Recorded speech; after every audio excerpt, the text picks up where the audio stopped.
Hello everyone, बेटा कैसे हैं सब लोग। तो एनसीईआरटी डीप लाइन के lecture number 5 principle of inheritance and variation में आपका स्वागत है। ठीक है, तो इस तरह का स्वागत मैं बहुत कम करता हूं। मैं उम्मीद करूंगा कि आप लेक्चर को बहुत ध्यान से देखेंगे। और लेक्चर स्टार्ट करने से पहले मैं चाहूंगा कि आप एक बार लेक्चर को पॉज करें, अपनी क्लास 12 की एनसीईआरटी अपने पास रख लें, एक नोट्स का रजिस्टर साथ रख लें, ताकि हम चीज़ों को करते हुए चलें। मैं प्रॉपर तरीके से सारी चीज़ें एक्सप्लेन करूंगा, पर जैसा कि हमने सीरीज का नाम रखा है एनसीईआरटी डीप लाइन, एनसीईआरटी की एक एक लाइन को एक्सप्लेन करेंगे, प्रॉपर तरीके से कराते हुए चलेंगे। तो आप मेरे साथ प्रॉपर बने रहिए।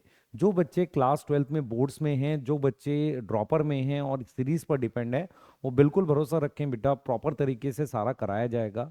पर हमने जो हाफ नीट स्टार्ट किया है वो एक नीट में बूस्ट देने के लिए स्टार्ट किया है। हमारी सिर्फ मंशा ये है बेटा कि हम 11th का एक बार एक महीने में प्रॉपर रिवाइज कर दें, ताकि बच्चा जिसने कुछ नहीं पढ़ा उसको भी हम कुछ प्रोवाइड कर सकें। तो एनसीईआरटी डीप लाइन के लेक्चर बेटा आपको हम करा देंगे, और कोई दिक्कत नहीं है। मेन दो ही चैप्टर हैं मेरे पास बॉटनी के जो ज़्यादा बड़े हैं, एक है ये वाला प्रिंसिपल ऑफ इनहेरिटेंस और एक मेरे पास है मॉलिक्यूलर बेसिस ऑफ इनहेरिटेंस। तो इस वीक में इसका लेक्चर 5 और 6, ये दो लेक्चर हैं जिसमें पूरा का पूरा ये चैप्टर फिनिश हो जाएगा, 5 और 6। आज लेक्चर नंबर 5 है, ठीक है। कल क्या हुआ था, कल बेटा थोड़ा सा इशू था उसमें नेटवर्क में, फिर कुछ इशू था, मतलब हेल्थ को लेकर। मैं बता देता हूँ। थोड़ा सा माउथ में अल्सर्स टाइप से हुआ है, जिससे ये होंठ जो है सूख से जाते हैं और वो पेन होने लगता है। तो मैं ज़्यादा देर बोलने में दिक्कत हो रही थी, है ना। और टंग में भी थोड़े से अल्सर्स हैं, तो उसके साथ भी हम पढ़ा सकते हैं, कोई दिक्कत नहीं है। ठीक है सर, दिखाओ, दिखा देंगे बेटा, उससे क्या हो जाएगा, है ना। हो ही रहा है ऐसे, मतलब अगर आप देखो अच्छा खासा, है ना। ठीक है, कोई दिक्कत नहीं है। तो चलिए चालू करते हैं। तो आज हम दो तीन टॉपिक पे बात करेंगे, chromosomal theory of inheritance, linkage, और उसके साथ बच्चे हम लोग बात करेंगे जो है मतलब सेक्स डिटर्मिनेशन। अब क्या है क्रोमोसोमल थ्योरी ऑफ इनहेरिटेंस, आप सिंपल भाषा में समझो ताकि आपको चीजें आसानी से समझ में आ जाए। ठीक है, देखो क्रोमोसोमल थ्योरी ऑफ इनहेरिटेंस को मतलब एनसीईआरटी से लेने से पहले मैं थोड़ा सा आपको हिंट दे देता हूं। देखो क्या हुआ था, हुआ ये था कि चैप्टर को हम तीन हिस्सों में डिवाइड करते हैं। पहला हिस्सा ये है जो मेंडल की जेनेटिक्स के बारे में बताता है। मेंडल ने क्या किया है बेटा, हर एक चीज को प्रॉपर तरीके से बताया है। उन्होंने कहा है कि फैक्टर्स होते हैं, फैक्टर्स जोड़े में होते हैं, और जो फैक्टर जोड़े में होता है ना, फैक्टर जोड़े में होता है, उनमें से एक डोमिनेंट है, एक रिसेसिव है। मेंडल ने जो फैक्टर्स की बात करी थी, वो एक तरीके से किसी एक्सपेरिमेंट के रिजल्ट के आधार पर प्रिडिक्ट किया था। मैं रिपीट कर रहा हूं, मेंडल ने फैक्टर आज तक देखे नहीं थे। मेंडल ने जो भी बात करी थी फैक्टर्स की, कुछ रिजल्ट के आधार पर प्रिडिक्ट किया था कि यार फैक्टर जो है इस तरीके से होते होंगे। क्या उन्होंने सच में देखा? नहीं देखा। अब क्या हुआ बेटा कि जब हम बात करते हैं कि सेल के अंदर जाते हैं, आप समझो ध्यान से, अगर मैं मेंडल के ईयर की बात करूं, तो मेंडल ने किस ईयर में काम किया? 1856 से 63 में उन्होंने एक्सपेरिमेंट किया, ठीक है। 1865 में उन्होंने अपना काम पब्लिश किया। क्या यहां तक कोई डाउट है तुम्हें? 1865 में उन्होंने अपना काम पब्लिश किया। ये वो ईयर्स थे जब हमें कुछ भी नहीं पता था किसके बारे में, कि यार फैक्टर क्या है, मतलब हमें क्रोमोसोम की कोई नॉलेज नहीं थी। तो हमें कोई नॉलेज नहीं थी क्रोमोसोम की, है ना। कोई नॉलेज नहीं थी क्रोमोसोम की, यस। तो नॉलेज ही नहीं थी हमारे पास इस समय क्रोमोसोम की, यस। हमें पता ही नहीं था कि फैक्टर होते कहां पर है। हमें ये तो आइडिया था कि जो भी फैक्टर्स हैं वो मेरे पास न्यूक्लियस में है, हर हमें कुछ नहीं पता था वो एग्जैक्टली हैं कहां। ठीक है। दूसरा क्या हुआ बेटा, जब मेंडल के एक्सपेरिमेंट्स के बाद कुछ हमें ऐसी चीजें मिली, इनकम्प्लीट डोमिनेंस, पॉलीजेनिक इनहेरिटेंस। अगर आपको याद हो, मेंडल ने बोला था या तो टॉल होता है या डॉर्फ होता है, और तो कुछ बात नहीं करी। तो मेंडल ने बोला या तो टॉल होता है, डॉर्फ होता है, ऐसा कुछ और इसके अलावा होता नहीं है। तो जब हम ये बात समझते हैं कि यार मेंडल ने कहा कि टॉल और डॉर्फ होता है, तो उनके अकॉर्डिंग तो दो ही कैरेक्टर होते थे। लेकिन जब आप स्किन कलर देखते हो ह्यूमन का ही 10 तरह के स्किन के कलर, तो ये कहां से आया? तो कहीं ना कहीं कुछ चीजें मेंडल के काम में कमियां भी लग रही थी। तीसरी चीज क्या होती है बेटा, मेंडल जिस कंट्री को बिलोंग करते थे, वहां एक्सपेरिमेंट इतने ज्यादा पब्लिश नहीं हो पाते थे, तो इतनी लोगों तक बात नहीं पहुंचती थी। और एक तरीके से एक साइंटिस्ट जो मैथ यूज कर रहा है बायो को एक्सप्लेन करने के लिए, लोग जनरली एग्री नहीं होंगे। कहते हैं ना कि सीजनल खिलाड़ी नहीं है भाई, वो ऐसा स्ट्रांग खिलाड़ी नहीं थे। लोगों ने सोचा यार बात सही है कि नहीं। तो ये जो टॉपिक है ना, क्रोमोसोमल थ्योरी ऑफ इनहेरिटेंस, ये बता रहा है कि फैक्टर होते हैं, और वो फैक्टर को हम जीन कहते हैं, और वो कहां होते हैं? क्रोमोसोम पे। मेरी बात समझो, इस पूरी थ्योरी का मेन पर्पस ये है कह रहा है फैक्टर होते हैं, फैक्टर कहां होते हैं? क्रोमोसोम पे। यस।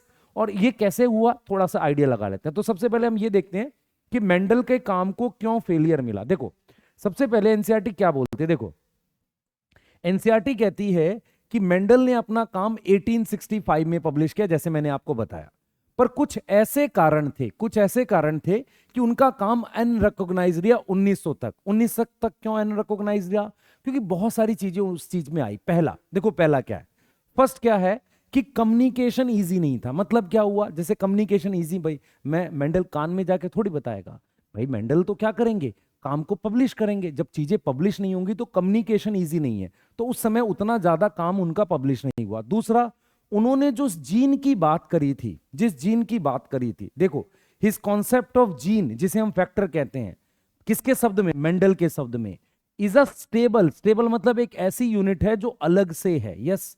और control the expression of trait, ठीक है, और pair of allele did not blend. मतलब उन्होंने बोला था कि ये जो फैक्टर होते हैं ना, कैपिटल टी स्मॉल टी, ये ब्लेंड नहीं होते, ठीक है, क्लियर, पर उनके आसपास के not accepted by contemporary. Contemporary क्या होता है, जो साथ में साइंटिस्ट थे उन्होंने एक्सेप्ट नहीं किया। क्यों नहीं किया? क्योंकि उनको स्किन कलर चाहिए, जैसे एग्जांपल दिख रहे थे, क्योंकि वो ये बात एक्सप्लेन नहीं कर पाए कॉन्टिन्यूस वेरिएशन। मेरी बात समझ ध्यान से, आप में से शायद बहुत बच्चों को नहीं पता, कंटिन्यूस वेरिएशन का मतलब होता है स्किन लाइट और लाइट और लाइट लाइट, ऐसे लगातार। डिसकंटिन्यूस क्या होगा, बिल्कुल डार्क बिल्कुल सफेद। तो नेचर में जो एग्जांपल कंटिन्यूस वेरिएशन के मिल रहे थे, उसको देख के मेंडल के काम को बहुत सारे साइंटिस्ट ने एक्सेप्ट नहीं किया। ठीक है सर, आगे चलते हैं। अब क्या हुआ बेटा, तीसरा क्या था कि जो मेंडल की अप्रोच थी, क्या यूज करने की, मैथ यूज करने की, to explain biological phenomena was totally new, बिल्कुल नई थी। जो उन्होंने बायोलॉजिकल फिनोमिना को एक्सप्लेन करने के लिए अप्रोच रखी, वो बिल्कुल नई थी, इसीलिए बहुत लोगों ने उसे एक्सेप्ट नहीं किया। और सबसे इंपॉर्टेंट बेटा, जो फाइनली सबसे इंपॉर्टेंट रीजन है, मेंडल का काम सजेस्ट करता था फैक्टर के बारे में। एक यूनिट है फैक्टर, एक यूनिट है, पर वो ये नहीं बता पाए, क्या नहीं बता पाए, do not provide proof of existence of factor. वो ये नहीं बता पाए कि फैक्टर्स होते कहां हैं।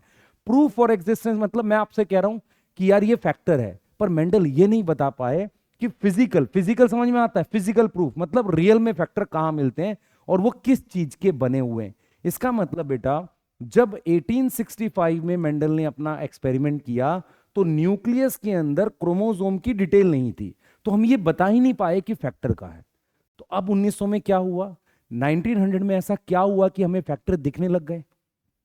कुछ तो हुआ होगा, कुछ ऐसा हुआ होगा कि फैक्टर हमें दिखने लग। क्या हुआ, क्या ऐसा हुआ?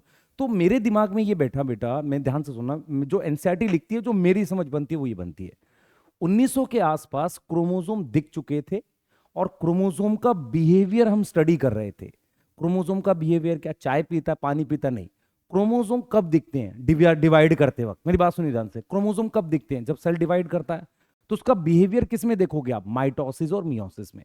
तो हमने क्या किया बेटा, हमने क्रोमोसोम का बिहेवियर स्टडी किया। मैं दिखा देता हूं आपको। इन 1900 द साइंटिस्ट, 3 साइंटिस्ट थे, डी वेरिस, कॉरेंस और टेशमार्क। उन्होंने अलग अलग देखो क्या लिख रहा है, इंडिपेंडेंटली रीडिस्कवर किया मेंडल के काम को। यस। उसी समय माइक्रोस्कोपी में एडवांसमेंट हुई और हमने क्या किया बेटा, सेल डिवीजन को प्रॉपर तरीके से ऑब्जर्व किया। यस। और एक ऐसे स्ट्रक्चर की डिस्कवरी करी जो न्यूक्लियस के अंदर दिखता था और सेल डिवीजन से जस्ट पहले वो डबल होता था और डिवाइड होता था just before each cell division.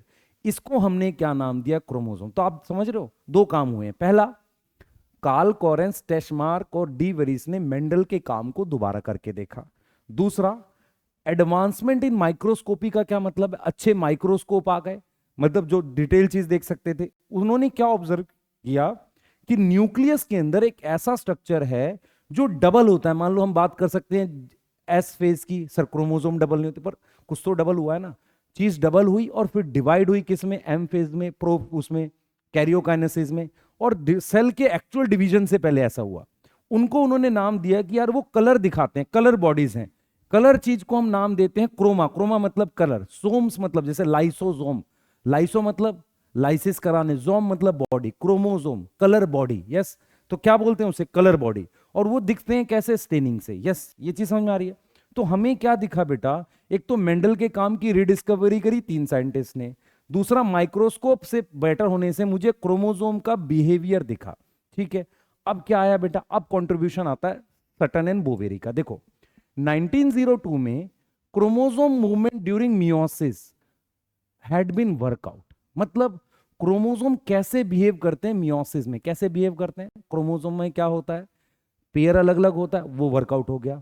तो सटन एंड बोवेरी ने क्या किया, ऐसा नोट किया कि behaviour of chromosome was parallel to the behaviour of gene. सुख से सोचो, देखो जो बिहेवियर, भाई मियोसिस में क्या होता है, क्रोमोसोम के पेयर होते हैं ये, तो ये पेयर अलग होते हैं ऐसे।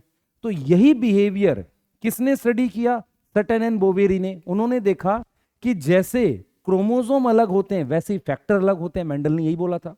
तो सटन एंड बोवेरी ने देखा, सटन एंड बोवेरी क्या थे बेटा, उन्होंने ही क्रोमोसोमल थ्योरी दी है। उनसे जस्ट पहले, उनके काम से जस्ट पहले क्रोमोसोम दिख गए थे। उन्होंने देखा कि जो बिहेवियर क्रोमोसोम का है वही फैक्टर का है, यस।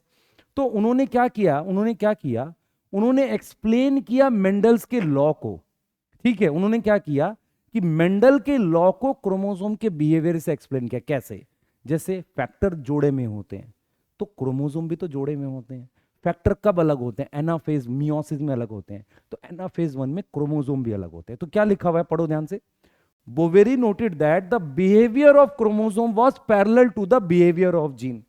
तो क्रोमोसोम का बिहेवियर जीन के बिहेवियर से अलग है, ठीक है। अब क्या यहां पर, recall that you have studied the behaviour of chromosome during mitosis, आपने पढ़ा है ड्यूरिंग माइटोसिस। और फिर देखो माइटोसिस कौन सी डिवीजन है, इक्वेशनल। मियोसिस कौन सी डिवीजन है, रिडक्शनल। तो आपको यह समझना है कि जो क्रोमोसोम है जैसे फैक्टर होते हैं, वो भी क्रोमोसोम एज वेल जीन दोनों किस में होते हैं, जोड़े में। देखो ये रहा जोड़े में, यस। और ये कहां, और इसीलिए 2 alleles of gene pair are located on homologous chromosome on homologous site. तो ये यही चीज कह रहा है कि जैसे क्रोमोसोम जोड़े में होते हैं ऐसे फैक्टर भी जोड़े में होते हैं। फैक्टर सेपरेट होते हैं, क्रोमोसोम का जोड़ा अलग होता है। ये वाली बात समझ में आ रही है, यस, ठीक है। अब आते हैं, ये डायग्राम एनसीईआरटी ने दिया है और इस डायग्राम को समझना बहुत जरूरी है। एनसीईआरटी ने क्या बोला है, देखो एनसीईआरटी ने क्या बोला है समझो। एनसीईआरटी ने बोला है कि जैसे ये फैक्टर अलग होके आ रहा है, देख रहे हो, ये फैक्टर अलग होके आ रहा है, ऐसे ही क्रोमोसोम अलग होके आते हैं। ये देख रहे हो पैरेलल बिहेवियर, फैक्टर जैसे अलग हो रहा है, आप देखो खुद से देखो, जैसे फैक्टर अलग हो रहा है, जैसे ये इसमें आ गया, ये इसमें आ गया, ऐसे ही क्रोमोसोम अलग हो रहे हैं, यस, क्रोमोसोम अलग हो रहे हैं, ये चीज कह रहा है।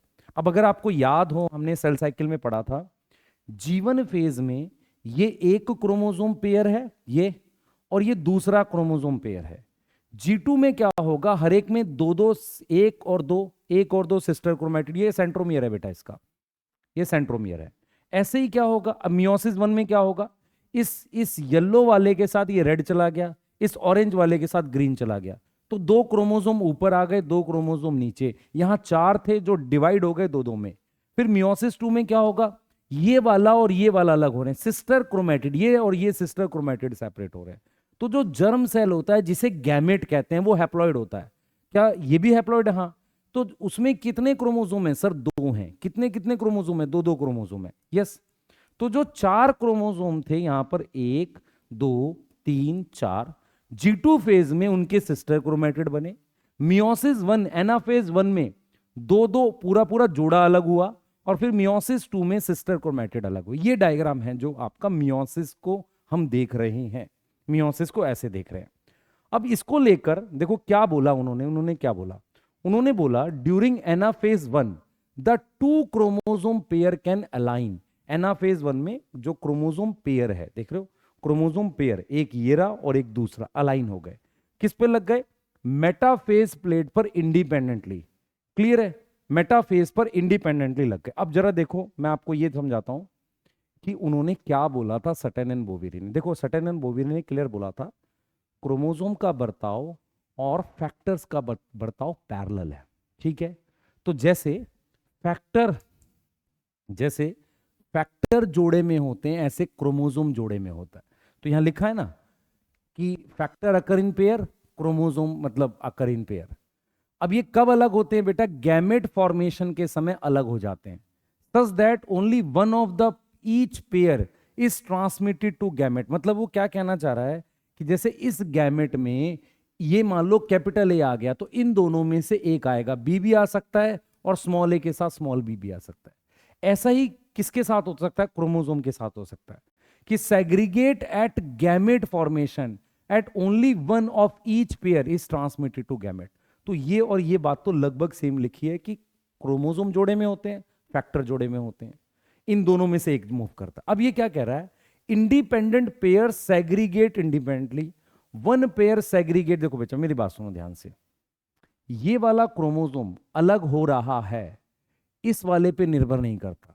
तो वन पेयर, कुछ लोग कहते हैं ये जीन के लिए लिखा है, वो क्रोमोसोम के लिए लिखा है। मेरे हिसाब से वन पेयर का मतलब ये हो गया, ये एक पेयर सेग्रीगेट होता है इंडिपेंडेंटली टू अनदर पेयर। ये एक पेयर, ये वाला पेयर दूसरे पेयर से इंडिपेंडेंट सेग्रीगेट होता है। अब मेरे पास क्या होता है बेटा, समझने की कोशिश करना। मान लो मैंने ये क्रोमोसोम बना दिया, ठीक है, ये क्रोमोसोम बना दिया। अगर मेरे पास एक ही क्रोमोसोम पर कैपिटल ए हो और इस वाले पे स्मॉल ए, कैपिटल बी हो स्मॉल बी, ये दोनों डिपेंडेंट पेयर हैं। यहां पर लिखा हुआ है इंडिपेंडेंट पेयर्स। इंडिपेंडेंट पेयर्स का मतलब होता है कि ये कंडीशन है कि इस वाले पर मेरे पास कैपिटल ए है, इस पे स्मॉल ए है, इस पर कैपिटल बी है, इस पे स्मॉल बी है। मतलब क्या हुआ? ये जोड़ा फैक्टर का इस जोड़े पे निर्भर नहीं करता। मेरी बात समझ में आ रही है बच्चे? बहुत सारे लोग टीचर्स बोलते हैं ये वाला जो है ये जीन है और ये वाला फैक्टर। मेरे हिसाब से ये फैक्टर है, क्योंकि फैक्टर दो तरीके से लग सकते हैं। इसे कहते हैं डिपेंडेंट पेयर, मतलब ये जोड़ा इस जोड़े पे डिपेंड है। लेकिन अगर ये अलग अलग क्रोमोसोम पे, ये वाला जोड़ा इस जोड़े पे अलग अलग क्रोमोसोम पे, तब उसे कहेंगे इंडिपेंडेंट पेयर्स। तो इंडिपेंडेंट पेयर का अलग होना, समझो, इंडिपेंडेंट पेयर मतलब बी और स्मॉल बी का अलग होना इसके अलग होने पे डिपेंड नहीं करता। लेकिन यहां पर देखो क्या है, ए और स्मॉल ए का अलग होना इस पे डिपेंड करेगा ना। ए के साथ हमेशा बी जाएगा और स्मॉल ए के साथ स्मॉल बी जाएगा। मेरी बात समझ में आ रही है? तो ये क्या चीज है बेटा? ये चीज हुई थी कि क्रोमोसोमल थ्योरी ऑफ इनहेरिटेंस का आपके दिमाग में सीक्वेंस बैठना चाहिए। सबसे पहले क्या है, क्रोमोसोमल थ्योरी ऑफ इनहेरिटेंस ये बता रही है कि factors are located on chromosome.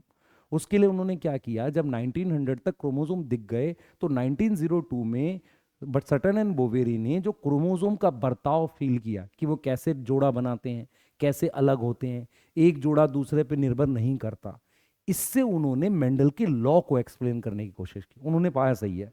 तो ये पॉइंट्स हैं जो उस थ्योरी के हैं। दूसरा, हम ये भी देखेंगे कि किस तरीके से इंडिपेंडेंट असॉर्टमेंट होती है। जैसे इस वाले डायग्राम में अगर आप ध्यान से देखो, डायग्राम भी पूछता है, ये ऑरेंज के साथ यहाँ येलो है, यहाँ ग्रीन के साथ रेड है, यहाँ ऑरेंज के साथ येलो है, हमारे पास ग्रीन के साथ रेड है। अब हम क्या कर रहे हैं, देखो ध्यान से, इस ऑरेंज के साथ हमने ये ग्रीन ले लिया, यहां ऑरेंज के साथ रेड ले लिया, देख रहे हो? सही है। इसका मतलब मान लो यहां कैपिटल ए जीन थी, यहां स्मॉल ए थी, यहां कैपिटल बी थी, यहां स्मॉल बी थी। ऐसे में यहां कैपिटल ए लिख देता हूं तो यहां क्या कौन सी है बेटा? यहां स्मॉल बी है, यहां स्मॉल ए है, यहां कैपिटल बी है। तो अभी क्या हुआ है, यहां पर कैपिटल ए के साथ कैपिटल बी आ गया, देख रहे हो? ये चीज समझ पा रहे हो? तो देखो क्या हुआ है, इस वाले क्रोमोसोम के साथ ये वाला आ गया, इस वाले के साथ ये वाला आ गया। ये क्या हुआ है? एनाफेज 1 हुआ है। अब मियोस देखो, ये हुई है मियोसिस 1, ये दोनों साथ आ गए, ये दोनों साथ आ गए। मियोसिस 2 में सिस्टर क्रोमेटिड अलग हो रहे हैं, तो ये और ये साथ गए, ये साथ गए, ये और ये साथ गए, ये साथ गए। तो अगर आप ध्यान से देखो, ऑरेंज वाले के साथ ग्रीन और यहां येलो वाले के साथ रेड, और यहां देखो ऑरेंज वाले के साथ रेड, इसे कहते हैं इंडिपेंडेंट असॉर्टमेंट। मतलब इस जोड़े के साथ इन दोनों में से कोई भी जा सकता है। अगर इसके साथ ये गया तो इसके साथ ये जाएगा, और इसके साथ फिर रेड भी जा सकता है, ये देखो दिखा रखा है। तो इसका मतलब ये हुआ, इसे कहते हैं independent assortment. Independent assortment Mendel ने भी तो बोला था। तो यहां हम इंडिपेंडेंट असॉर्टमेंट किसकी देख रहे हैं? क्रोमोसोम की। मेंडल ने किसकी बात करी थी? फैक्टर की। यस, ये डायग्राम है। ये डायग्राम क्या शो कर रहा है? ये डायग्राम शो कर रहा है इंडिपेंडेंट असॉर्टमेंट। तो इस पेयर की सेग्रीगेशन इस पेयर की सेग्रीगेशन पे डिपेंड नहीं करती। ठीक है, अब आते हैं फाइनल सटन एंड बोवेरी के काम पे। देखो सटन एंड बोवेरी ने क्या आर्ग्यू किया, क्या पॉइंट बोला कि pairing and separation of pair of chromosome would lead to segregation of pair of factor they carry. ये समझ में आया? ये समझ में? इन्होंने क्या बोला? इन्होंने बोला कि पेयरिंग, ये मान लो एक क्रोमोसोम है, ये दूसरा क्रोमोसोम है, उन्होंने बोला कि इन फैक्टर की पेयरिंग और इन फैक्टर का अलग होना, ठीक है, उसकी वजह से इनके ऊपर जो ये प्रेजेंट है जीन, ये भी अलग होंगी। मतलब ये कह रहे हैं कि अगर ये क्रोमोसोम अलग होगा, ध्यान से देख बेटा, अगर ये क्रोमोसोम अलग होगा तो इनके ऊपर जो जीन प्रेजेंट है हमारे पास, इनके ऊपर जो जीन प्रेजेंट है वो भी अलग होगी, वो भी हमारे पास क्या हो जाएगी? अलग हो जाएगी। वो भी इसके ऊपर है तो वो भी ऐसे अलग हो जाएगी। यही लिखा हुआ है।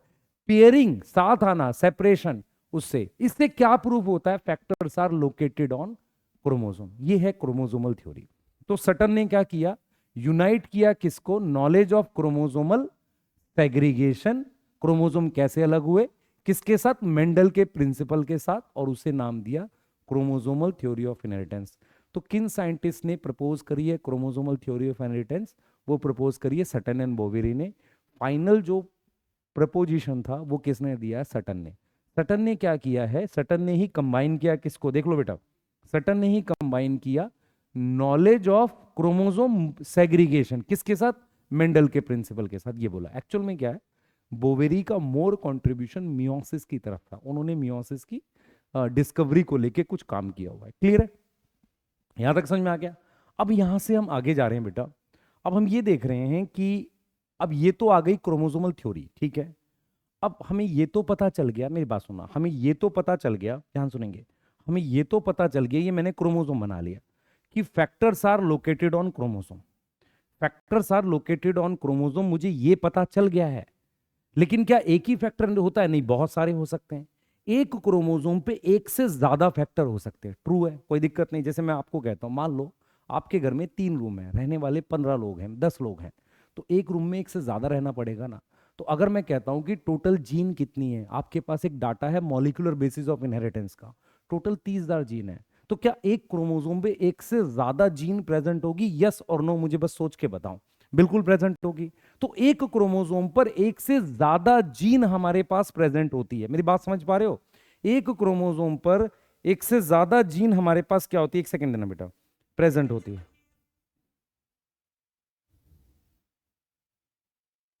ठीक है, एक से ज्यादा जीन हमारे पास प्रेजेंट होती है। यस, ठीक है, क्लियर है ये चीज? एक सेकेंड देना बस बेटा। ठीक है, यस। तो एक क्रोमोसोम पर एक से ज्यादा जीन प्रेजेंट होती है, ये हमें ध्यान रखना है। क्लियर है? ये चीज हमें ध्यान रखनी है। तो उसके लिए फिर क्या आया एक्सपेरिमेंट? किसका? थॉमस हंट मॉर्गन का। ये कौन थे बेटा? थॉमस हंट मॉर्गन ने लिंकेज पे काम करी। मेरी बात सुनो ध्यान से। अगर थॉमस हंट मॉर्गन ये प्रूव कर रहे हैं, ध्यान से सुनेंगे, ये प्रूव कर रहे हैं कि कैपिटल ए और कैपिटल बी सेम क्रोमोसोम पे, पर उससे पहले ये भी तो प्रूव हो जाएगा कि फैक्टर क्रोमोसोम पे है। तो क्रोमोसोमल थ्योरी किसने दी है? सटन एंड बोवेरी ने। इसका एक्सपेरिमेंटल वेरिफिकेशन, एक्सपेरिमेंटल वेरिफिकेशन मतलब क्या हुआ कि उन्होंने क्या किया बेटा, देखो, following this synthesis of idea, experimental verification of chromosomal theory किसने दी है बेटा? Thomas Hunt Morgan and his colleagues ने दी है। उससे क्या पता चल रहा है?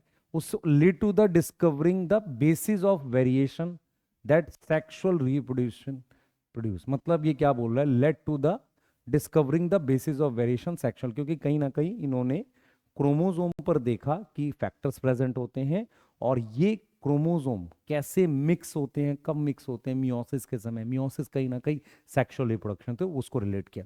कहीं ना कहीं क्या है, क्रोमोसोमल थ्योरी दी है सटन एंड बोवेरी ने, और क्रोमोसोमल थ्योरी का एक्सपेरिमेंटल वेरिफिकेशन टीएच मॉर्गन ने ड्रोसोफिला पे काम किया। यस, मेरी बात समझ में आ रही है? तो मीनिंग आपको समझ में आ रहा है?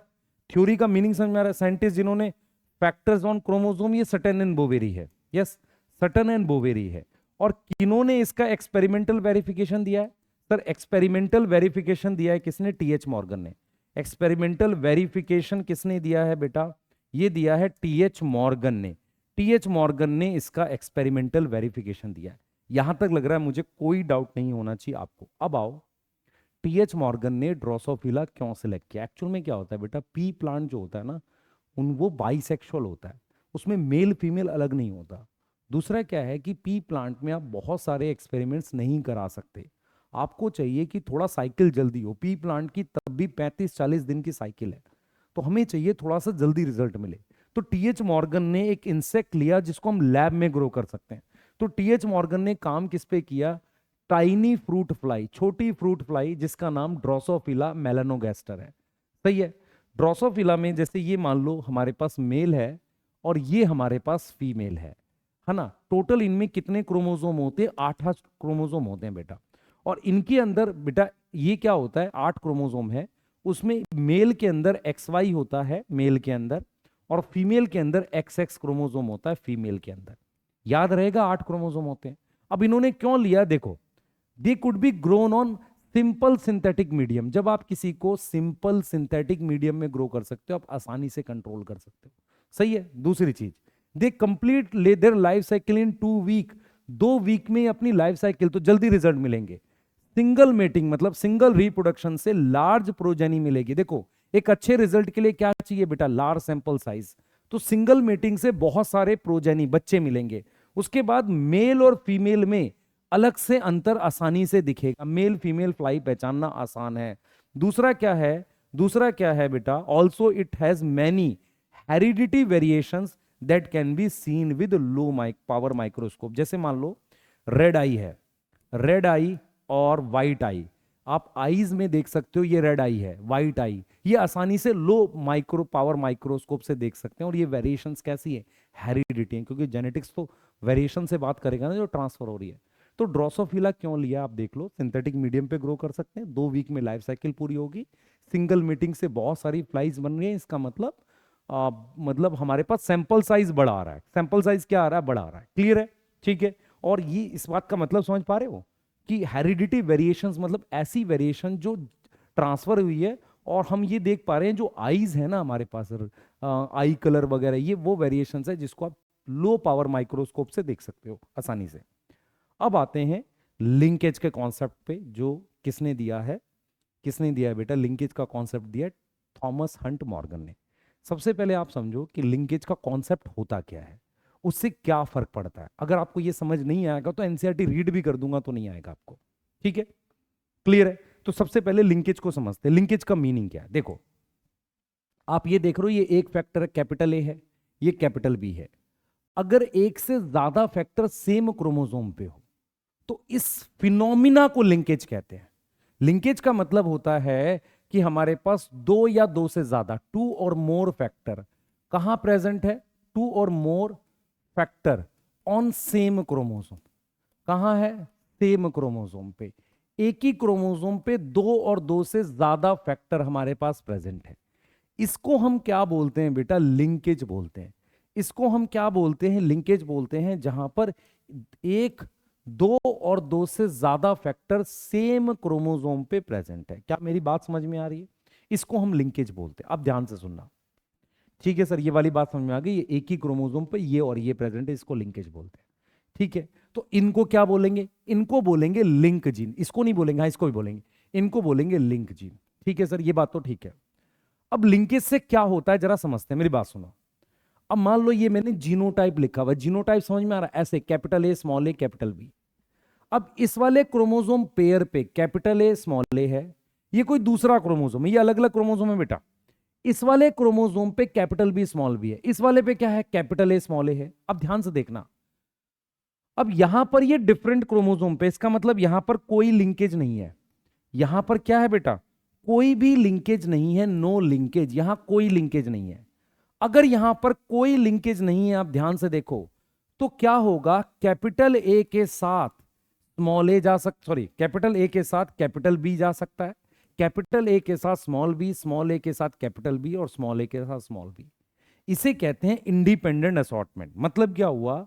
अगर लिंकेज नहीं है तो कैपिटल ए के साथ कैपिटल बी और कैपिटल ए के साथ स्मॉल बी, स्मॉल ए के साथ कैपिटल बी, स्मॉल ए के साथ। ठीक है, तो ये 4 टाइप के गैमेट्स आपके बन गए। 4 टाइप ऑफ गैमेट्स आपके पास इस तरीके से बन गए। इसे हम क्या बोलते हैं बेटा? इंडिपेंडेंट असॉर्टमेंट बोलते हैं। क्या बोलेंगे इसको? इंडिपेंडेंट असॉर्टमेंट बोलेंगे।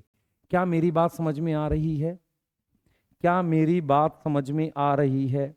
इसको हम इंडिपेंडेंट असॉर्टमेंट बोलेंगे। क्या आपको मेरी बात क्लियर है? यस और नो? यस। अब जरा ये देखो, ये लिंकेज है।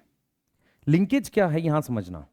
लिंकेज क्या है कि अगर मेरे पास capital A capital B, small B, ये सेम क्रोमोसोम पे है, तो मजबूरी रहेगी ना कैपिटल ए के साथ कैपिटल बी जाए और स्मॉल ए के साथ स्मॉल बी जाए। इसका मतलब ये और ये नहीं बने। समझ में आया लिंकेज से एक्चुअल में क्या फर्क पड़ता है? सिंपल भाषा में बता रहा हूं। लिंकेज से बेटा टाइप ऑफ गैमेट्स घटते हैं। लिंकेज क्या करती है? लिंकेज की वजह से क्या होता है, जो दो जीन हैं, दो लिंक जीन हैं, वो साथ रहना चाहती हैं, tend to remain together, tend to remain together.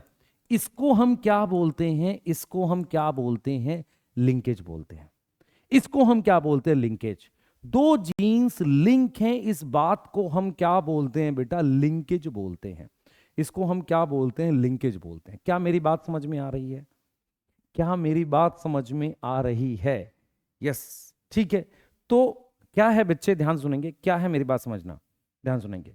तो दो link gene tend to remain together, ठीक है, tend to remain together. Yes, clear है ना? साथ रहना चाहेंगे। उससे क्या होगा? ए के साथ स्मॉल बी नहीं जाएगा, कैपिटल बी के साथ स्मॉल ए नहीं जाएगा। अब आओ आगे, लिंकेज को ध्यान से समझते हैं एग्जैक्टली क्या हो रहा है। इस डायग्राम से और मजा आएगा आपको। देखो मेरी बात ध्यान से सुनना। ये कैपिटल ए दिख रहा है आपको, ध्यान से देखना बेटा। ये कैपिटल ए दिख रहा है इस क्रोमोसोम, यहां कैपिटल बी है, यहां स्मॉल ए है, स्मॉल बी। ये जीनोटाइप है, इसको मैंने ऐसे दिखाया है। ये कौन सा फेज है सर? G1 है। यस और नो? ठीक है, सही सही है। अब ये वाला क्या है बेटा? ये G2 फेज है। तो इसकी एक कॉपी बन गई, इसकी एक कॉपी बन गई। तो कैपिटल ए के साथ कैपिटल ए, कैपिटल बी के साथ कैपिटल बी, स्मॉल ए के साथ स्मॉल ए, स्मॉल बी के साथ स्मॉल बी। क्लियर है? तो अगर आप ध्यान से देखो, अगर आप ध्यान से देखेंगे कि कैपिटल ए के साथ कैपिटल ए आ गया, कैपिटल बी के साथ कैपिटल बी, स्मॉल ए के साथ स्मॉल ए, स्मॉल बी के साथ स्मॉल बी। तो हमने क्या किया है? हमने क्या किया है? इसकी कॉपी बना दी है। ठीक है, ये कौन सा फेज हो गया? G2। अब मैं आपको क्या समझाने की कोशिश कर रहा हूं, सुनना ध्यान से। अब मुझे देख के बताओ कि अगर, ध्यान से देखेंगे, ये लिंकेज है, अगर मुझे इसके गैमेट्स लिखने हो तो दो ही बनेंगे। एक बनेगा ए के साथ बी और एक बनेगा स्मॉल ए के साथ स्मॉल बी। कैपिटल ए के साथ ये आ ही नहीं सकता। इसका एक ही तरीका है, अगर मैं ये वाला आर्म और ये वाला आर्म आपस में एक्सचेंज कर दूं। मतलब मैं क्या कहना चाह रहा हूं बेटा? मैं ये कहना चाह रहा हूं कि ये वाला जो हिस्सा है, ये वाला हिस्सा मैं इस वाले हिस्से के साथ एक्सचेंज कर दूं, मतलब इसे क्रॉसिंग ओवर कहते हैं। ये यहां चला जाए, ये यहां चला जाए, तब मेरे पास क्रॉसिंग ओवर हो जाएगी। यस, क्या हो जाएगी? Crossing over. देखो क्रॉसिंग ओवर में क्या होगा? क्रॉसिंग ओवर के बाद क्या होगा बेटा? देखो ये लिंकेज है, तो लिंकेज की वजह से मेरे पास कितने गैमेट्स आए? ये आ गए। ठीक है, अब अगर मैं क्रॉसिंग ओवर कर दूं तो क्रॉसिंग ओवर से क्या होगा समझो। क्रॉसिंग ओवर से क्या होगा बेटा? इस कैपिटल ए के साथ, यहां कैपिटल बी है, यहां कैपिटल ए के साथ क्या आ जाएगा? बता जल्दी से। यहां स्मॉल बी आ जाएगा। यहां स्मॉल ए के साथ कैपिटल बी और स्मॉल ए के साथ स्मॉल बी, मतलब ये और ये एक्सचेंज हो गया। इसको कहते हैं क्रॉसिंग ओवर। जब क्रॉसिंग ओवर हो जाएगी तो आपको चार गैमेट दिख रहे हैं। चार कैसे दिख रहे हैं? ए के साथ बी आ गया, ए के साथ स्मॉल बी आ गया, स्मॉल ए के साथ कैपिटल बी आ गया और स्मॉल ए के साथ स्मॉल बी आ गया। अब आप मेरी बात बहुत ध्यान से सुनना, आपको ये समझ में आया व्हाट इज लिंकेज? ए और बी सेम क्रोमोसोम पे, ठीक है। लिंकेज से क्या होगा? ये वाले गैमेट्स बनेंगे। इन्हें हम नाम दे देते हैं पेरेंटल। क्या नाम दे देते हैं? पेरेंटल। पेरेंटल का एक और नाम होता है नॉन रिकॉम्बिनेंट। क्या नाम होता है बेटा? नॉन रिकॉम्बिनेंट नाम होता है। ठीक है सर। अब जैसे ये एक्सचेंज हो गया, ए के साथ स्मॉल बी और स्मॉल ए के साथ ये कैपिटल बी आ गया, तो इन्हें, इन दोनों को क्या नाम देते हैं? रिकॉम्बिनेंट। क्या नाम दे देते हैं? रिकॉम्बिनेंट दे देते हैं। सही है। रिकॉम्बिनेंट को हम क्या बोल सकते हैं बेटा? ये नॉन पेरेंटल है। सही है। तो ये दोनों रिकॉम्बिनेंट है, ये और ये पेरेंटल है। ये दोनों पेरेंटल हैं, ये दोनों नया कॉम्बिनेशन है। क्लियर है? अब जरा व्हाट इज पेरेंटल? पेरेंटल क्या होंगे बेटा बताओ? कैपिटल ए कैपिटल बी और स्मॉल ए स्मॉल बी पेरेंटल है। रिकॉम्बिनेंट क्या होगा? ए कैपिटल बी और ए के साथ कैपिटल बी। तो लिंकेज क्या इंक्रीज करती है? मैं आपको समझाता हूं। देखो, अगर लिंकेज है तो ये सारे पेरेंटल ही आए, तो लिंकेज इंक्रीज करती है पेरेंटल टाइप, पेरेंट जैसे गैमेट इंक्रीज करती है, और वो क्या डिक्रीज करती है, रिकॉम्बिनेंट। आपको समझ में आ रहा है? आपको समझ में आ रहा है? लिंकेज क्या बढ़ा रही है, ये वाले बढ़ा रही है। कौन से घटा रही है, ये वाले घटा रही है। क्लियर है कि नहीं? अब देखो जरा, क्रॉसिंग ओवर क्या करती है, क्रॉसिंग ओवर क्या करती है, क्रॉसिंग ओवर रिकॉम्बिनेंट बढ़ाती है। तो क्रॉसिंग ओवर क्या करती है, रिकॉम्बिनेंट बढ़ाती है। अब मैं जो बात बोलूंगा उसको बहुत ध्यान से समझना। मान लो आपके पास ये जीन है, यहां स्मॉल बी है, यहां स्मॉल बी है, सॉरी सॉरी कैपिट एक मिनट रुक जाते हैं, यहां कैपिटल बी है और यहां कैपिटल बी है, यहां स्मॉल बी है, स्मॉल बी है। मुझे एक चीज बताना, व्हाट इज क्रॉसिंग ओवर? ये हिस्सा और ये हिस्सा, इतना हिस्सा और इतना हिस्सा आपस में एक्सचेंज होगा, यही तो है क्रॉसिंग ओवर। क्रॉसिंग ओवर ये ना, वो हिस्सा एक्सचेंज हो रहा है। अब मुझे एक चीज बता, अगर ये जीन थोड़ी सी ऊपर होगी, क्रॉसिंग ओवर आसान होगी मुश्किल होगी? भाई अब बहुत ऊपर हो गई तो इनके बीच का गैप घट गया। तो मैं यही चीज आपको समझा रहा हूं कि क्रॉसिंग ओवर तब आसान है जब इनके बीच का गैप कम है, गैप ज्यादा है। देख बेटा, अगर ये डिस्टेंस ज्यादा है, देख रहे हो, ये डिस्टेंस ज्यादा है लिंक जीन का, तो क्रॉसिंग ओवर ज्यादा आसान है। अगर ये ऊपर हो जाए ऐसे, देख बेटा, ये ऊपर हो जाए, ये वाली जीन क्या हो जाए, ऊपर हो जाए ऐसे ऐसे, तो क्रॉसिंग ओवर मुश्किल हो गई ना। तो क्रॉसिंग ओवर किस पे डिपेंड करती है, डिस्टेंस बिटवीन लिंक जीन। मैं यही समझा रहा हूं, अगर मुझे यहां पर कट लगाना है इनके बीच में, समझ इस बात को, मेरे पास ये क्रोमोसोम है, इधर देख, मेरे पास ये क्रोमोसोम है जिनके बीच में मुझे क्रॉसिंग ओवर करनी है। मैंने यहां पर जीन्स लिख दी, यहां पर देख, यहां मैंने लिख दी कैपिटल ए, ठीक है, यहां पर एक और कैपिटल ए है, यहां स्मॉल ए है, यहां स्मॉल ए है, यहां पर मैंने क्या लिख दिया बेटा, यहां मेरे पास मान लेते हैं कैपिटल बी है, यहां मेरे पास कैपिटल बी है, यहां मेरे पास स्मॉल बी है, और यहां मेरे पास स्मॉल बी है। मैं सिर्फ आपको यह समझा रहा हूं, अगर ये जीन ऊपर है तो इनके बीच में यहां कट लगना मुश्किल है। मान लो जितनी पास हो जाएगी क्रॉसिंग ओवर मुश्किल हो जाएगा, जितनी दूर हो जाएगी क्रॉसिंग ओवर आसान हो जाएगा। भाई क्रॉसिंग ओवर क्या है, ये और यहां पे कट लगना। अगर ये डिस्टेंस घटता चला जाएगा तो चांस घटता चला जाएगा। तो यही चीज हम लिख रहे हैं कि क्रॉसिंग ओवर किस पे डिपेंड करती है, क्रॉसिंग ओवर डिपेंड करती है distance between link gene, distance between link gene. तो हमने क्या क्या बात सीखी, हमने क्या क्या बात सीखी, हमने सीखा व्हाट इज लिंकेज, दो जीन एक ही क्रोमोसोम पे अलग अलग कैरेक्टर वाली बात कर रहा हूं मैं, कैपिटल ए इसकी बात कर रहा हूं। उससे क्या होता है, उससे पेरेंटल बढ़ जाते हैं, उससे क्या घट जाते हैं, रिकॉम्बिनेंट घट जाते हैं। क्रॉसिंग ओवर क्या होता है, इनके बीच में एक्सचेंज, उससे क्या हुआ, रिकॉम्बिनेंट बढ़े। कितने रिकॉम्बिनेंट बनेंगे ये किस बात पे निर्भर करता है, जितना डिस्टेंस है, जितना ज्यादा डिस्टेंस होगा, आप समझो, जितना ज्यादा इन दोनों के बीच में डिस्टेंस है उतना ज्यादा रिकॉम्बिनेंट बनेगा। क्या आपको मेरी बात समझ में आ रही है? उतना ज्यादा आपके पास क्या बनेगा, रिकॉम्बिनेंट बनेगा। क्या मेरी बात समझ में आ रही है कि नहीं, बताओ। यस। अब हम थोड़ा सा लिंकेज को उस पे पढ़ते हैं जो एनसीईआरटी में दे रखा है, और एनसीईआरटी में क्या किया हुआ है, इसी लिंकेज को ड्रोसोफिला लेके समझाया गया है। तो मॉर्गन ने क्या परफॉर्म किया, सबसे पहले तो समझो, लिंकेज मोनोहाइब्रिड क्रॉस में पढ़ सकते हैं? नहीं, लिंकेज पढ़ने के लिए मुझे क्या चाहिए, डाई हाइब्रिड क्रॉस चाहिए। अब उन्होंने जो डाई हाइब्रिड क्रॉस कराए, किस में कराए, ड्रोसोफिला में। आप मुझे बताओ कि मॉर्गन में जो डाई हाइब्रिड क्रॉस हुए थे उसका एक्सपेक्टेड रिजल्ट क्या था, सर ये था, लेकिन उनका रिजल्ट ये नहीं आया, नॉट गॉट दिस रिजल्ट, उनको कुछ और रिजल्ट मिला। उनके रिजल्ट में क्या हुआ कि जो पेरेंट जैसे थे, पेरेंटल ज्यादा आए और रिकॉम्बिनेंट कम आए। यस। उन्होंने किस पर एक्सपेरिमेंट किया, ड्रोसोफिला पे। अब सुनना ध्यान से, आपको पता है ड्रोसोफिला में एक खास चीज है, कितने क्रोमोसोम है सर, 8 क्रोमोसोम है। 8 क्रोमोसोम में सेक्स क्रोमोसोम कितने हैं सर, मेल में ये एक्स और वाई है, फीमेल में 2 एक्स क्रोमोसोम है। उन्होंने जो एक्सपेरिमेंट किए वो एक्स क्रोमोसोम पे जो कैरेक्टर थे वो लिए थे। मॉर्गन ने जो एक्सपेरिमेंट तुम्हारी एनसीईआरटी में दे रखा है वो नॉर्मल क्रोमोसोम का नहीं दे रखा है, वो दे रखा है कि जो एक्स क्रोमोसोम पे, देखो लाइन पढ़ते हैं, देखो क्या किया मॉर्गन ने, जो क्रॉस कराए वो क्या थे, डाई हाइब्रिड क्रॉस थे। क्या थे बेटा, डाई हाइब्रिड क्रॉस थे, यस और नो, ठीक है। और उन्होंने जो जीन्स पढ़ी वो सेक्स लिंक थी। What is sex link genes, कौन सी जीन पढ़ी, सेक्स लिंक। सेक्स लिंक का क्या मतलब है, तो उन्होंने जो जीन ली, जीन किस पर थी, ऑन एक्स क्रोमोसोम पर पढ़ी। तो जो एक्स क्रोमोसोम पर है उसको हम क्या बोलते हैं? सेक्स लिंक्ड जीन्स बोलते हैं। कोई डाउट है क्या? सोचो। The crosses were similar to dihybrid cross. Cross जो है सिमिलर है डाई हाइब्रिड क्रॉस, जो उन्होंने किसमें कैरी आउट किया था? मेंडल ने पी में। ये वही क्रॉस हैं जो डाई हाइब्रिड क्रॉस थे जो मेंडल ने किसमें कैरी आउट किया था बेटा? पी प्लांट में कैरी आउट किया था। यस। तो Morgan carried out several dihybrid cross in Drosophila to study that were genes were sex link. Crosses were similar to dihybrid cross carried out by Mendel in pea. For example, Morgan ने क्या किया? Hybridise किया yellow body white eye female. अब देखो मेरी बात सुनो, उन्होंने क्या क्या कैरेक्टर लिए? एक लिया बॉडी कलर। बॉडी कलर में एक डोमिनेंट ट्रेट होती है, एक रिसेसिव होती है। डोमिनेंट ट्रेट है ब्राउन बॉडी और रिसेसिव ट्रेट है येलो बॉडी।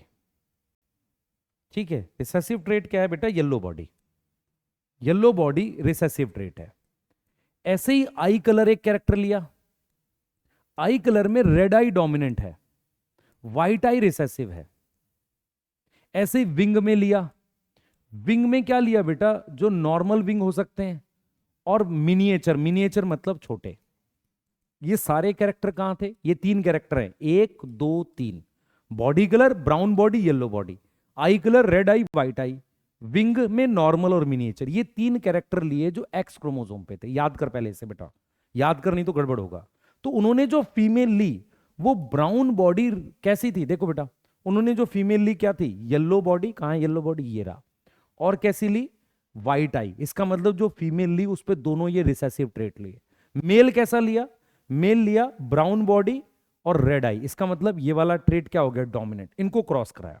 ठीक है, क्लियर है। और उन्होंने देखा कि रिजल्ट ये नहीं आ रहा है। कैसे सेग्रीगेट नहीं करे? इंडिपेंडेंट असॉर्टमेंट नहीं है।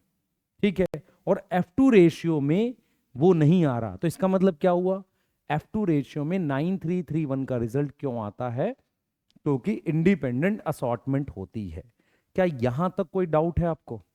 क्या यहां तक कोई डाउट है? दिमाग में बैठा लो इसको एकदम से। अब क्या किया बेटा? उन्होंने जो क्रॉस कराया वो पढ़ते हैं। जो उन्होंने क्रॉस कराया वो पढ़ते हैं। उस क्रॉस से आपको सारी चीजें क्लियर हो जाएंगी। पहले ये याद करो, कितने कैरेक्टर लिए मॉर्गन ने? 3। कौन कौन से? कौन कौन से? बॉडी कलर, आई कलर और विंग को लेके। डोमिनेंट कौन सा है? Brown body, yellow body recessive है। Red eye white eye, normal wing miniature wing. Female कौन सी ली? दोनों character recessive, yellow body white eye female. Male क्या लिया? Brown body red eye. अच्छा, अब मैं अगर आपसे कहूं इन दोनों के बीच में क्रॉस कराओ तो कैसे लिखोगे? फीमेल ली व्हाइट आई मिनिएचर विंग। एक देखो, दोनों ने दो क्रॉस कराए। देखो क्रॉस कैसे कराए। उन्होंने क्या किया? पहले ये दो कैरेक्टर लेके क्रॉस कराए, बाद में ये वाले दोनों ले लिए। तो जब ये वाले लिए होंगे, देखो अब ये वाला ले लेते हैं, तो व्हाइट आई मिनिएचर विंग की फीमेल, रेड आई नॉर्मल विंग का मेल। तो दो क्रॉस दे रखे हैं एनसीईआरटी में, क्रॉस 1 क्रॉस 2, क्योंकि कैरेक्टर 3 है और डायहाइब्रिड क्रॉस कर रहा है। तो 2 इसमें हो गए, फिर 2 इस वाले में हो गए। समझ आ? कैरेक्टर 3 है, कैरेक्टर 3 है ये। 2 इसमें 2 इसमें। ठीक बैठ रहा है? चलो आ जाओ, अब आओ। अब देखो उन्होंने कैसे काम किया, बहुत ध्यान से समझेंगे।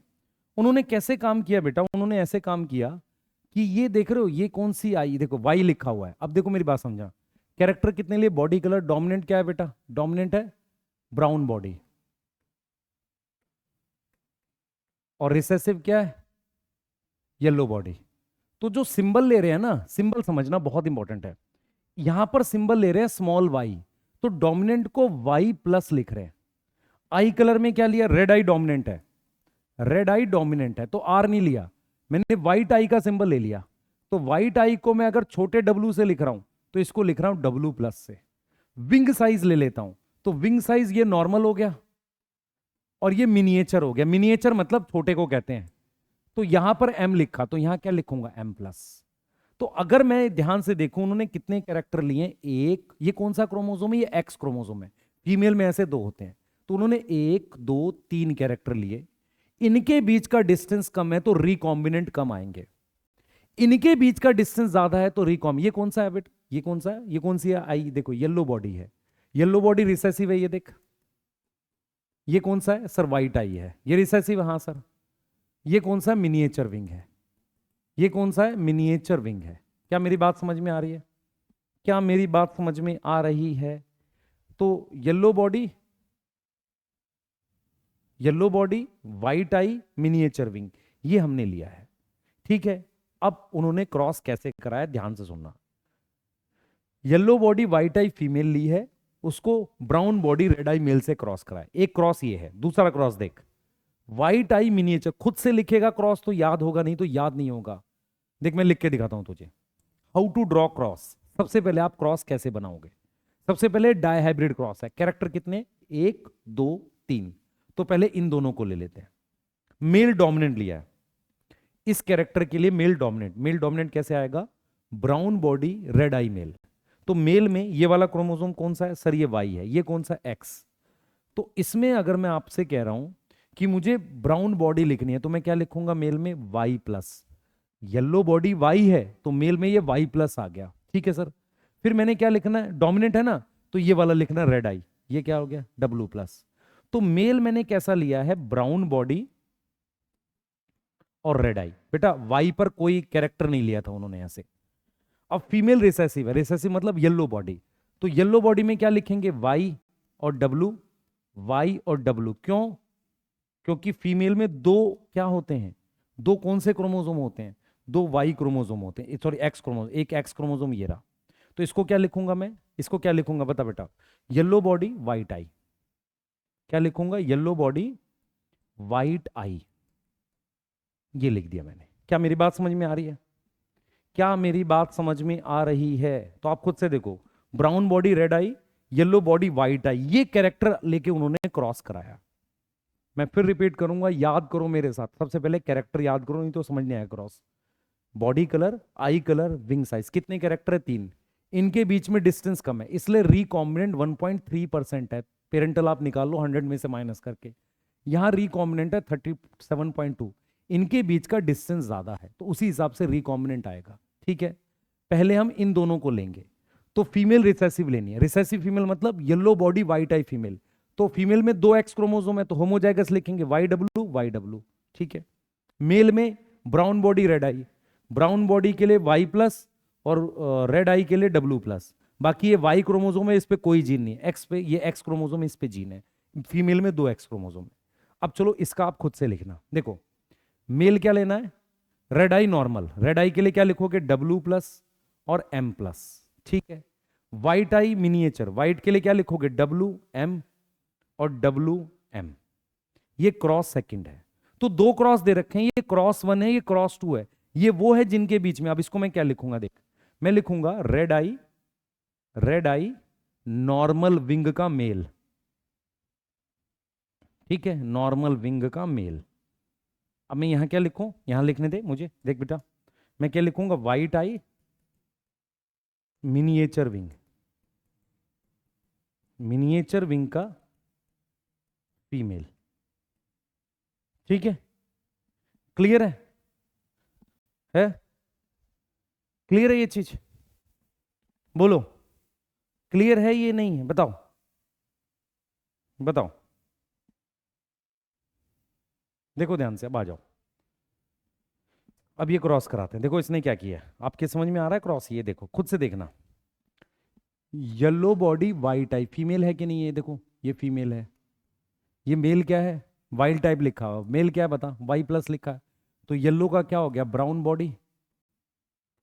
और क्या हो गया? व्हाइट की जगह क्या आ गई? रेड आई। ये मेल है। ये देख सिंबल बना हुआ है। अब मुझे बता, ध्यान से सुन।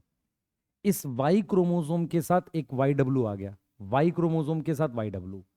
इस वाई प्लस डब्ल्यू प्लस के साथ, ये देख रहे हो? ये समझ पा रहे हो कि नहीं? ये देखो, ये वाला है, इसके साथ ये है। तो ये फीमेल जो आई है वो क्या आई है? देखो आप, एक ये वाला एक्स क्रोमोसोम आ गया, ये एक्स है बेटा। ये वाला क्रोमोसोम क्या? एक्स है। ये वाई है। ये वाला क्रोमोसोम दोनों एक्स है। ये फीमेल है, ये मेल है। तो इसके साथ देख, इसके साथ ये आ गया और इसके साथ ये आ गया। तो जो फीमेल आ गई वो हेट्रोजाइगस आ गई। अगर फीमेल हेट्रोजाइगस आ गई है, जिसमें क्या क्या है देख, वाई के साथ डब्लू है और क्या है? वाई प्लस के साथ डब्लू प्लस है। ये तेरे को समझ में आया कि नहीं?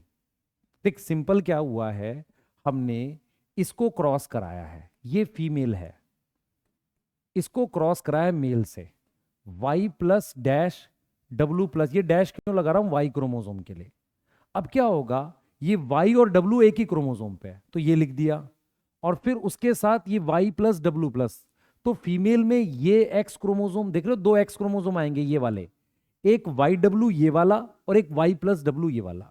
मेल में क्या आ जाएगा, मेल में एक और आ गया, ये कौन से वाला, ये वाई डब्लू आ गया ये वाला, और ये जो वाई क्रोमोसोम है ये बना दिया मैंने, ठीक है। तो ये कौन सा क्रोमोसोम हो गया, एक्स हो गया ना ये वाला, ये एक्स क्रोमोसोम आ गया वाई डब्लू लेके, ठीक है। अब मैं आपसे पूछ रहा हूं इसके कितने गैमेट बनेंगे, इसके सर दो गैमेट बनेंगे मेल के, एक में एक्स क्रोमोसोम आएगा ये वाई डब्लू, और एक में ये वाई क्रोमोसोम आ जाएगा, है ना, जो खाली है। इसके कितने गैमेट बनेंगे, चार। कैसे चार बनेंगे दिखा देता हूं, देख ये जीवन फेज का है, हाँ सर, G2 फेज में इसको डबल कर लूंगा तो इसका देख गैमेट्स क्या आएंगे, Y W Y plus W plus, ये पेरेंटल है ये पेरेंटल है, देख ये पेरेंटल है ये पेरेंटल है। अब वाई के साथ डब्लू प्लस कैसे आ जाएगा, क्रॉसिंग ओवर होके, ऐसे ही वाई प्लस के साथ, देख मैं तेरे को दिखा देता हूं करके, ध्यान से सुन, देखियो ध्यान से, ये मेरे पास ये एक एक्स क्रोमोसोम है जो G2 फेज का है, ये दूसरा एक्स क्रोमोसोम है जो G2 फेज का है। मैं ये कह रहा हूं कि ये मेरे पास यहां ये Y है और ये W है, यहां पर ये Y है और W है, यहां पर ये Y प्लस है W प्लस है, और यहां पर Y प्लस है और W प्लस है। यहां तक समझ में आ रही है, ठीक है। अब हम यहां पे क्या कर रहे हैं, यहां पर एक्सचेंज कर रहे हैं, ये वाला हिस्सा और ये वाला हिस्सा आपस में एक्सचेंज कर रहे हैं, ठीक है। ये आपस में क्या कर रहे हैं, एक्सचेंज, उससे क्या हो जाएगा, गैमेट्स देखो क्या आएंगे, एक आएगा वाई डब्लू ये रहा, एक आ जाएगा देख बच्चे वाई के साथ डब्लू प्लस, और फिर वाई प्लस के साथ डब्लू, देख बच्चे ये डब्लू नीचे चला गया ये ऊपर चला गया, उसके बाद वाई प्लस डब्लू प्लस, ये पेरेंटल हो गया ये पेरेंटल हो गया, ये दोनों रिकॉम्बिनेंट हो गए। समझ में आ रहा है कि नहीं आ रहा, ये दोनों क्या हो गए, रिकॉम्बिनेंट। अब इसने क्या किया सुन, देख पेरेंटल तू खुद से देख, पेरेंटल क्या है, वाई प्लस डब्लू प्लस और वाई डब्लू, ये पेरेंटल है। अब ये कौन सा क्रोमोसोम है, ये देख ये कौन सा क्रोमोसोम है बच्चे, ये क्रोमोसोम है वाई, ये क्रोमोसोम है वाई। अब देख यहां से दो गैमेट कौन से आ रहे थे, एक वाई डब्लू आ रहा था ये रहा वो, एक ये रहा एक ये रहा वाई डब्लू, ठीक है। तो ये वो गैमेट्स हैं जो किससे आए हैं, मेल से, ये दोनों, ये वाई डब्लू वाले गैमेट्स कहां से आए, मेल से हैं, ये वाई क्रोमोसोम है ये दोनों।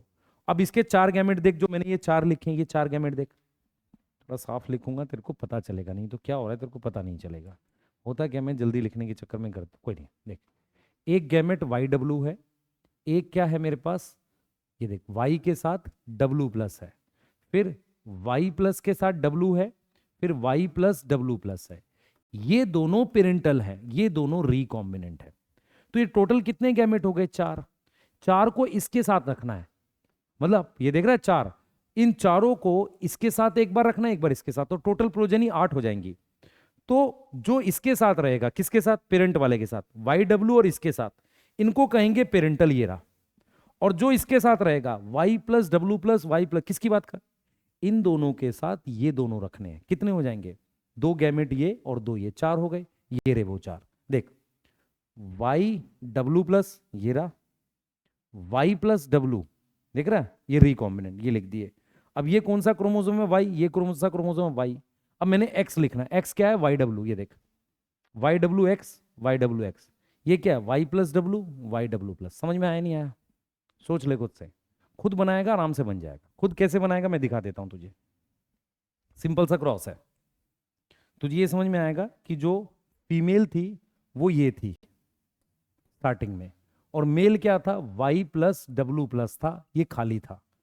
तो मेरे पास वाई डब्लू इस फीमेल से आया और मेल से आ गया वाई प्लस डब्लू प्लस। दूसरा ये वाई डब्लू किसके साथ चला गया, वो खाली वाई के साथ, तो ये फीमेल आ गई ये मेल आ गया। क्लियर है। अब इसके कितने गैमेट बने, चार। क्या क्या चार बने, वाई के साथ डब्लू पहले से था और वाई प्लस के साथ डब्लू प्लस पहले से था।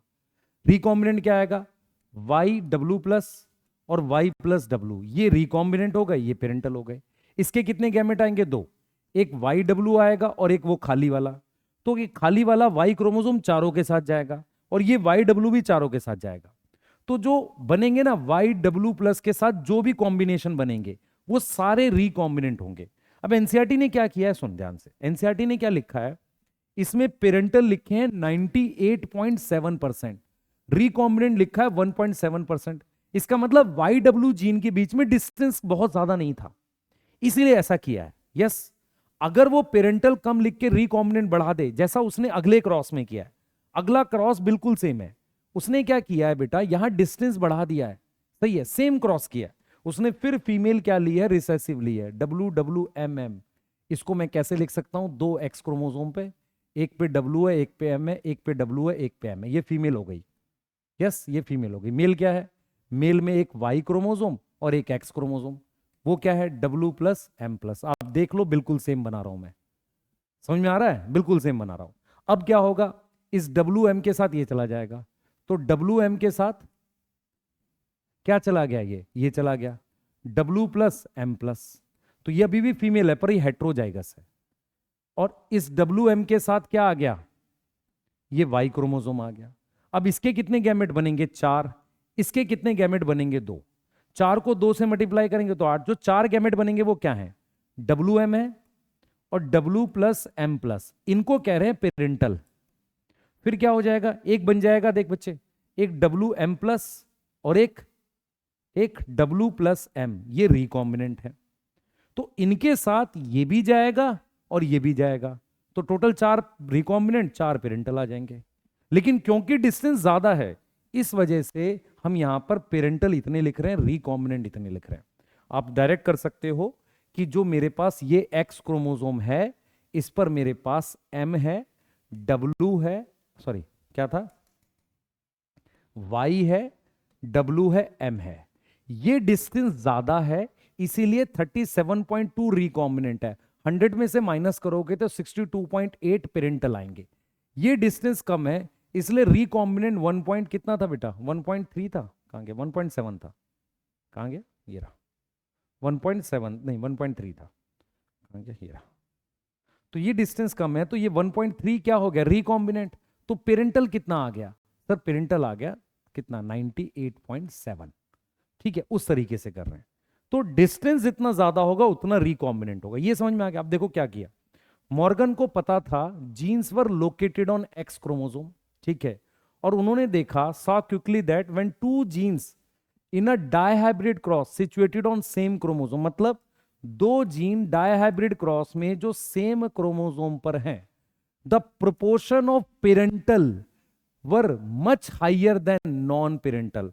तो पेरेंटल ज्यादा है किसके कंपैरिजन में, रिकॉम्बिनेंट के कंपैरिजन में। ऐसा क्यों हुआ, क्योंकि जीन्स आर फिजिकली एसोसिएटेड, उसे लिंकेज कह रहे हैं, उसे हम क्या बोल रहे हैं, लिंकेज कह रहे हैं। तो पेरेंटल ज्यादा क्यों आ रहे हैं, क्योंकि लिंकेज है, उसको उन्होंने टर्म दी लिंकेज। यस, क्लियर है। अब लिंकेज क्या होता है, फिजिकल एसोसिएशन। फिजिकल एसोसिएशन मतलब जीन सच में फिजिकली प्रेजेंट है सेम क्रोमोसोम पे। और रिकॉम्बिनेंट क्या होता है बेटा, रिकॉम्बिनेंट क्या होता है, and recombinant to the generation of non parental gene combination. तो रिकॉम्बिनेंट क्या है, नॉन पेरेंटल जीन कॉम्बिनेशन को हम क्या बोल रहे हैं, रिकॉम्बिनेंट बोल रहे हैं। क्या मेरी बात समझ में आ रही है, जल्दी बताओ, क्या मेरी बात समझ में आ रही है? यस। अब मैं जो बोल रहा हूं वो सुनो ध्यान से। Morgan and his group also found that even when genes are group on same chromosome, कुछ जीन्स बहुत पास हैं और उनके रिकॉम्बिनेंट कम है। जैसे क्रॉस सेम है, हमने यही तो बनाया है, हमने कहा है कि जब Y और W ये बहुत पास हैं इसलिए रिकॉम्बिनेंट 1.3 है। यहां पर ये कितना है बेटा, 37.2 है, तो ये टाइट लिंक्ड है, ये लूज लिंक्ड है। तो देखो क्रॉस है में while there are loosely linked, तो लूजली लिंक्ड वाले में रिकॉम्बिनेशन किसकी बात कर रहा है, क्रॉस बी की। तो क्रॉस बी जो इनके बीच में हुआ उसमें इतने रिकॉम्बिनेंट है, क्रॉस ए में इतने हैं। Clear. He found that the gene white eye, देखो क्या बोल रहा है ये, जीन व्हाइट आई और येलो, देख रहे हो, व्हाइट आई और येलो बॉडी टाइटली लिंक्ड है। यस, इसलिए रिकॉम्बिनेंट कितने आए, 1.3%। और व्हाइट आई और मिनिएचर वाले उनके बीच में डिस्टेंस ज्यादा है इसलिए रिकॉम्बिनेंट कितने आए, 37%। अब मेरी बात समझो ध्यान से, सिंपल सिंपल सा ये समझ में आ रहा है कि ये दोनों जीन का डिस्टेंस कम है, इसलिए रिकॉम्बिनेंट कम आ रहे हैं, तो डिस्टेंस जो है वो रिकॉम्बिनेंट निर्धारित करता है। अब क्या हुआ बेटा, मेंडल सॉरी मॉर्गन के एक स्टूडेंट थे, उनका नाम था अल्फ्रेड स्टर्टीवेंट। क्या नाम था? अल्फ्रेड स्टर्टीवेंट। उन्होंने क्या किया, रिकॉम्बिनेंट फ्रीक्वेंसी को लेकर उन्होंने क्या किया उन्होंने क्या किया, रिकॉम्बिनेंट फ्रीक्वेंसी को लेकर उन्होंने स्टर्टीवेंट ने क्या बनाया बेटा, स्टर्टीवेंट ने एक मैप बनाने की कोशिश की पोजीशन को लेके। जैसे मान लो उन्होंने क्या किया, उन्होंने कहा कि इन दोनों जीन में फ्रीक्वेंसी ऑफ रिकॉम्बिनेंट लो है तो डिस्टेंस कम है। यस, ये समझ रहे हो, इनमें फ्रीक्वेंसी ज्यादा है तो हाई है तो डिस्टेंस ज्यादा है।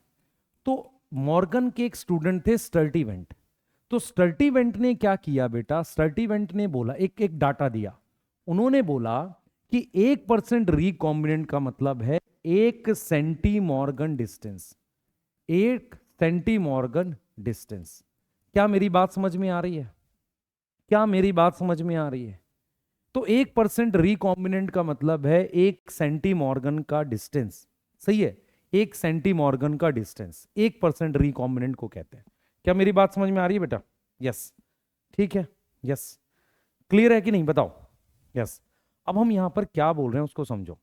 हम ये कह रहे हैं कि जितना ज्यादा डिस्टेंस होगा उतनी रिकॉम्बिनेंट फ्रीक्वेंसी ज्यादा होगी। तो स्टर्टीवेंट ने क्या किया, एक मैप बनाया। उन्होंने कहा कि एक काम करते हैं, जीन को आपस में प्लेस करते हैं रिकॉम्बिनेशन के हिसाब से, उसे हम लिंकेज मैप कहते हैं। लिंकेज मैप कहता है कि फ्रीक्वेंसी ऑफ रिकॉम्बिनेशन, देखो मैं फिर रिपीट कर रहा हूं, ये मीटर सेंटीमीटर में नहीं है, ये किसके आधार पर है कि कितना रिकॉम्बिनेंट है उसके आधार पर। जितने ज्यादा रिकॉम्बिनेंट होंगे उतना डिस्टेंस ज्यादा होगा, जितने कम रिकॉम्बिनेंट होंगे उतना डिस्टेंस कम होगा। क्या आप पकड़ पा रहे हो ये? क्या आप ये बात पकड़ पा रहे हो कि नहीं? क्या आप ये बात पकड़ पा क्या आप ये बात पकड़ पा रहे हो? ठीक है, क्लियर है। तो स्टर्टीवेंट ने एक मैप बनाया, मैप का मतलब एक तरीके की रिलेटिव पोजीशन बताई कि जिनके बीच में डिस्टेंस ज्यादा है उतने ज्यादा रिकॉम्बिनेंट बनेंगे, उसे हम लिंकेज मैप कहते हैं। एनसीईआरटी कहती है ये जो मैप थे ना, स्टार्टिंग पोजीशन मतलब बताने के लिए स्टार्टिंग पॉइंट थे। देखो क्या कह रहा है, क्या कह रहा है, हिज स्टूडेंट अल्फ्रेड स्टर्टीवेंट, उन्होंने क्या किया, फ्रीक्वेंसी ऑफ रिकॉम्बिनेशन को जो जीन पेयर की थी, है ना, मतलब कि कितनी ज्यादा रिकॉम्बिनेशन है, measure the distance between measure the distance between genes and map their position. मतलब क्या बोला कि मान लो ये जीन थी Y और W, इसके बीच में डिस्टेंस कम था, उसी के हिसाब से रिकॉम्बिनेंट बनेगा, और उसके हिसाब से उन्होंने उसकी पोजीशन मैप करी। मैप मतलब बताई क्रोमोसोम पे कहां होगा। अब क्या होता है बेटा, ह्यूमन जीनोम प्रोजेक्ट क्या था कि हमने एग्जैक्टली बता दिया कि क्रोमोसोम पे कौन सी जीन प्रेजेंट है और कहां प्रेजेंट है। तो कहीं ना कहीं ये एक स्टार्टिंग पॉइंट था जो लिंकेज मैप थे ना। What is linkage map? Linkage map का मतलब है रिकॉम्बिनेशन के हिसाब से आपने पोजीशन बता दी है किसकी, जीन की, उसे लिंकेज मैप कहते हैं। तो ये जो लिंकेज मैप है ये स्टार्टिंग पॉइंट थे किसके, जीनोम सीक्वेंसिंग के। क्लियर है? और ये किसके लिए किया गया, ह्यूमन जीनोम प्रोजेक्ट में किया गया। क्या यहां तक कोई डाउट है आपको? पहले देख लो अपने आप से। क्लियर है? ये लिंकेज मैप की बात कर रहे हैं हम। किसकी बात कर रहे हैं? लिंकेज मैप की बात कर रहे हैं। ठीक है, यस। अब आते हैं, अब हम बात करते हैं बेटा एक टॉपिक की जिसका नाम सेक्स डिटर्मिनेशन। मैं फिर रिपीट कर रहा हूं, लिंकेज मैप, जैसे मैं आपसे कहता हूं कि यार एक क्रोमोसोम है, इस पे 4 लोग हैं, कहीं तो किसी एक की पोजीशन बताऊंगा ना जिससे बाकियों की पोजीशन पता चले। तो लिंकेज मैप क्या थे, वो रिलेटिव पोजीशन बताते थे, वो एग्जैक्ट डिस्टेंस नहीं बताते थे कौन किससे कितना पास है। वो एक तरीके से स्टार्टिंग पॉइंट था। अब मैं आपसे टॉपिक पढ़ा रहा हूं, देखो एक बहुत इंपॉर्टेंट टॉपिक है जिसे सेक्स डिटर्मिनेशन कहते हैं। एक्चुअल में सेक्स डिटर्मिनेशन का मीनिंग होता है सेक्स प्रिडिक्शन। मतलब ये ऑर्गेनिज्म मेल बनेगा कि फीमेल बनेगा, इस चीज को डिस्क्राइब करने को हम क्या बोलते हैं, सेक्स डिटर्मिनेशन बोलते हैं। ठीक है, ध्यान से सुनेंगे तो आप समझे ध्यान से कि mechanism of sex determination always been a puzzle before the geneticist. उनको पजल रहता था। ठीक है, क्लियर है? इनिशियल क्लू ये जरूर था, उनको शुरुआत में ये जरूर पता था कि क्रोमोसोम इन्वॉल्व है, ठीक है। और क्रोमोसोम इन्वॉल्व है ये हम कैसे पता कर सकते हैं, बताता हूं। काफी सारी साइटोलॉजिकल, साइटोलॉजिकल मतलब सेल के अंदर की स्टडी की गई, उसने हेल्प किया ये पता लगाने का कि सेक्स डिटर्मिनेशन में हमारे पास क्रोमोसोम इन्वॉल्व है, ठीक है। तो तो sex determination can be trace back some of the experiment carried out in insect. Yes, तो सेक्स डिटर्मिनेशन कहां पे ट्रेस कर सकते हैं, बहुत सारे एक्सपेरिमेंट इंसेक्ट पे किए गए। इनफैक्ट साइटोलॉजिकल ऑब्जर्वेशन बनाई गई, नंबर ऑफ किस पर, इंसेक्ट्स पे। उससे क्या हुआ, एक कॉन्सेप्ट बना, development of the concept of genetic chromosomal basis of sex determination. Yes, एक ऐसा कॉन्सेप्ट बना जिसने बताया development of concept of genetic और chromosomal basis of sex determination. एक ऐसा कॉन्सेप्ट बना जिसने बताया कि सेक्स डिटर्मिनेशन किससे होती है, क्रोमोसोम से होती है, ठीक है। बेटा नेक्स्ट क्लास में कर पाएंगे। थोड़ा सा हल्का सा ये खींचना लग रहा है और थोड़ा सा पेन हो रहा है, नेक्स्ट क्लास में करेंगे। मैं आपको सेक्स डिटर्मिनेशन, म्यूटेशन, पेडिग्री शायद ना कराऊं, मैं आपको आपको जेनेटिक डिसऑर्डर्स है ना, पेडिग्री में कुछ प्रैक्टिस करा दूंगा। तो एक मैं 1.5 पौने 2 घंटे का लेक्चर रिकॉर्ड करके आपको दे दूंगा अगला, ठीक है। मैं चाहूंगा एक बार लिंकेज आप अच्छे से देख लो, ठीक है। यस, और हम लोग एनसीईआरटी डीप लाइन के लेक्चर्स आपको करा देंगे। मैं मॉलिक्यूलर के लिए प्लान करूंगा कि क्या हम ऐसा कर सकते हैं, मैं छोटे छोटे पार्ट्स को रिकॉर्ड करके मर्ज करके आपको 4-5 घंटे का मॉलिक्यूलर इकट्ठा दे दूं, उससे थोड़ा सा आपको हेल्प मिलेगी, ठीक है। क्लियर है, और वो इसी मंथ में कर देंगे, क्या चल रहा है नवंबर, कोशिश करेंगे नवंबर में ही कर दें। उससे आपके 2 बड़े चैप्टर पूरे हो जाएंगे। उसके बाद तो फिर छोटा है, कोशिश करेंगे कि 15 दिसंबर तक ट्राई करें, इसको खत्म कर दें आपके 12, 15 दिसंबर एट मैक्स 20, ताकि आप में से जो बच्चे हम लोग के सहारे हैं वो उनको कोई नुकसान ना हो, ठीक है। क्लियर, कोई रॉन्ग इंटेंशन नहीं रहती है बच्चे, कई बार हो जाता है डिले, ठीक है। चलिए मिलते हैं, बाय।